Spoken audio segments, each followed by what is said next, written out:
আমেরিকার সবচেয়ে ধনী রাজ্যের একটি হচ্ছে ক্যালিফোর্নিয়া। কিন্তু এই রাজ্যের ভেতরেই রয়েছে এমন এক শহর যেখানে দারিদ্রতার ছাপ স্পষ্ট। নেই নিয়মকানুন মানার বালাই। দ্বিতীয় বিশ্বযুদ্ধের সময় ব্যবহৃত এই অঞ্চলটি ব্যবহারের উপযুক্ত নয়।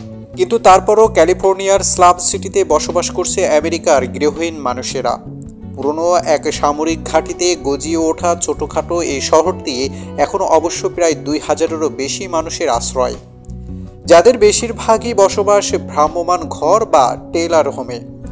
দূর থেকে স্লাভ সিটিকে দেখলে তেমন আহামরি কোনো কিছুই মনে নাও হতে পারে। পুরনো কিছু দালান কোঠা, কিছু পুরনো ট্রাকের সারি কিংবা ভেঙে পড়া তাঁবু দেখে একে পুরনো কোনো শহরের ধ্বংসাবশেষ মনেও হতে পারে। তবে স্লাভ সিটিতে আধুনিক কোনো শহরের সুযোগ সুবিধা না থাকলেও চিত্ত বিনোদনের ব্যবস্থা ঠিকই রয়েছে। ক্যাফে আর রেস্তোরাঁ থেকে শুরু করে ক্লাব, লাইব্রেরি, এমনকি গলফ কোর্সও রয়েছে। দ্বিতীয় বিশ্বযুদ্ধের সময় বানানো বিশাল আকারের এক স্ল্যাবে এর উপর ক্যাম্প সাইটটি গড়ে ওঠার জায়গাটির নাম দেওয়া হয় স্লাভ সিটি। এখানকার বেশিরভাগ অধিবাসী শীতে এর অতিথি পাখির মতো কেবল শীতকাল পার করতেই জায়গাটিতে আসে। শহরটির অবস্থান কলোরাডো মরুভূমির মধ্যখানে।